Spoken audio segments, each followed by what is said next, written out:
again, and today again we're going to be doing some energy releasing of stuck energy, and the topic that has been requested today is actually stubbornness.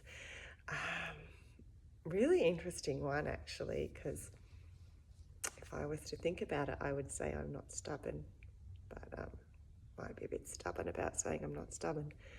I think that there is definitely a parallel between stubbornness and determination, and I think both of them are kind of the same thing, but they play like a different role depending on what the situation is.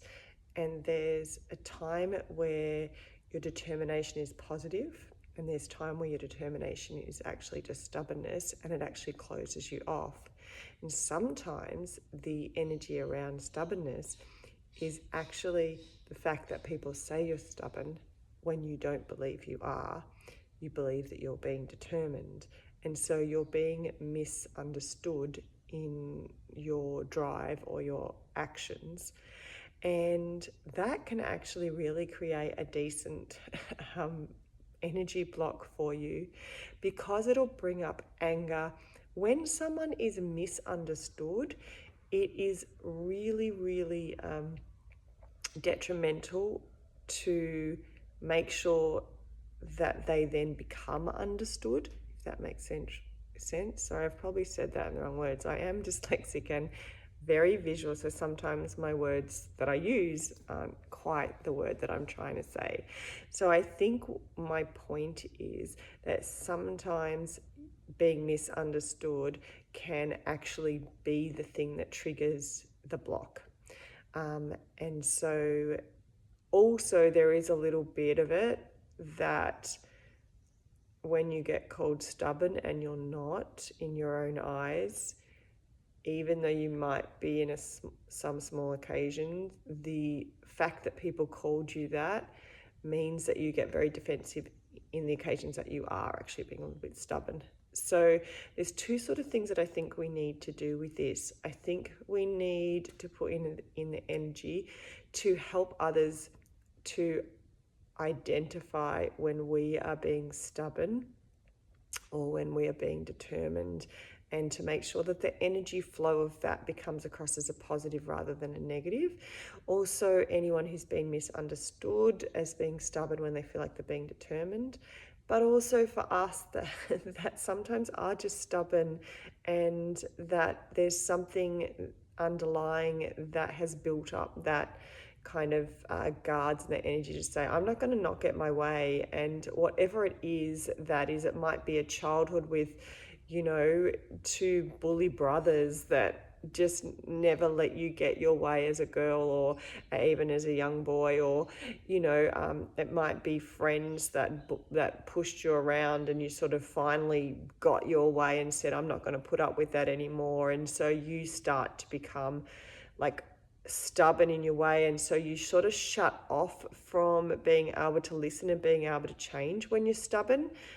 Stubborn is actually not a good trait at all, because it makes you narrow-minded in what you're doing. So it's sort of losing that, whereas determination, on the other hand, is so positive. It's so necessary.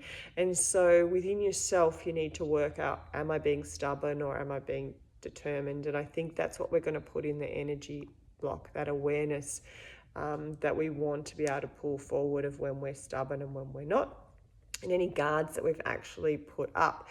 This was an interesting one for me, because I really didn't think that it would relate to me in many ways, but I am very, very open, and that's obviously step one, that most or all of the things that come up in some way will help me as much as it will help you. I believe that anyone who comes in contact with this discussion in some way needs this in their life, this energy block. And maybe for some people it's just such a small one, or maybe it's actually that you have a partner that has this trait as well, and you're really struggling with that. So it doesn't hurt to actually put your partner's stubbornness actually in there, and not actually for them, but for the conflict that it causes you.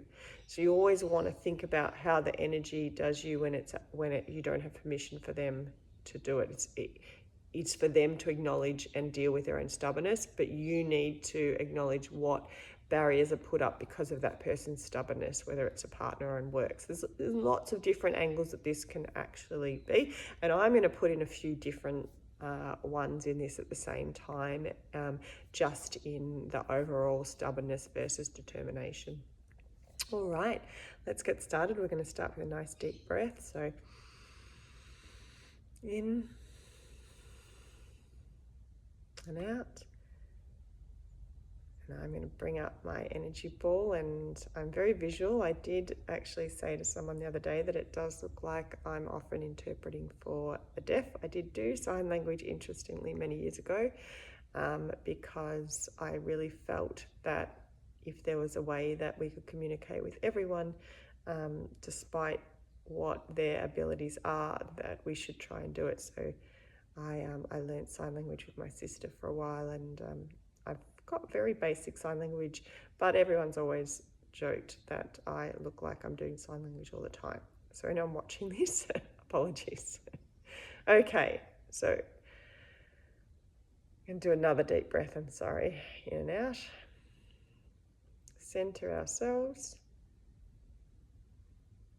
There we go. I'm bringing the energy ball together, getting the energy flow through my own body first. And I'm going to bring up a rose. Now my rose is actually green today. And it's not in the center, which is interesting.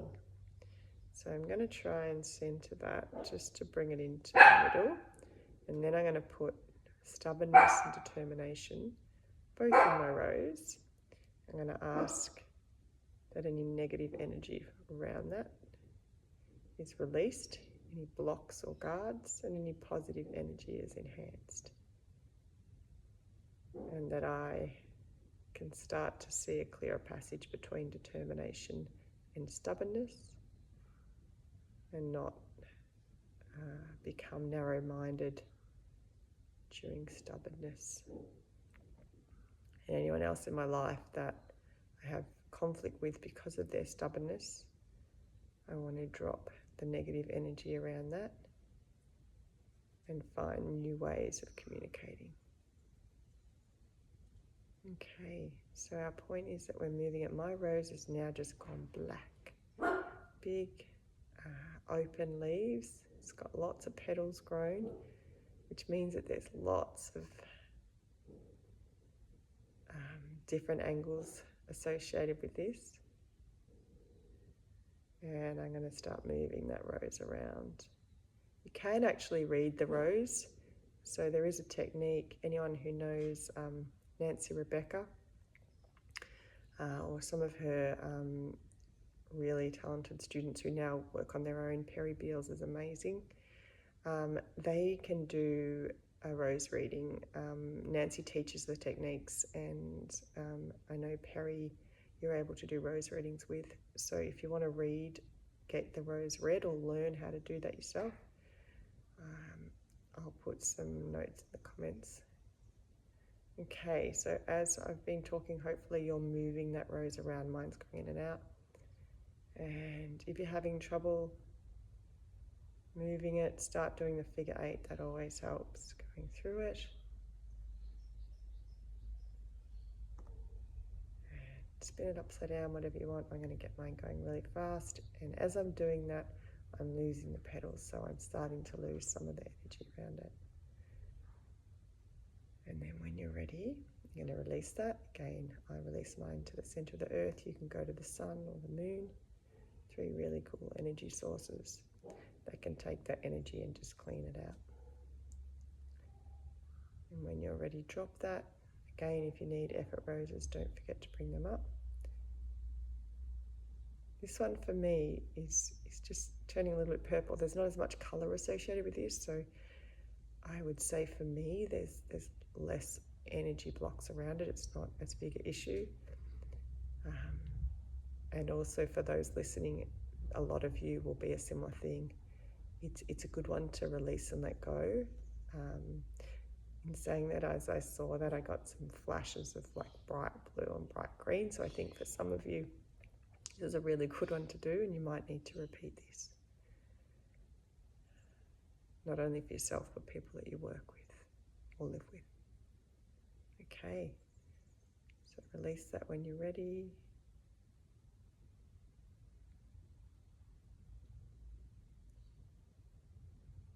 I'm spinning mine to get mine down. Sometimes I find that helps. And that's gone. Open your eyes, shake off your hands. Shake off the energy around your head in the front of your thing.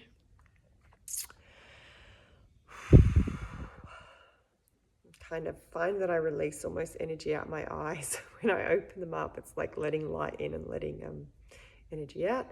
And I've got my tea. And by the temperature of that, we've been about 10 minutes. This is my J mug. If anyone wants to know. I got this from friends 20 years ago and I really love it. My husband got an A one, but he smashed his, so I've been able to keep mine. Actually, probably nearly 30 years I've had it, so. Thank you all for listening. With the stubbornness, if you want to do this again, do that. If you found that that's enough, you might want to come back to it in 6 months or a year.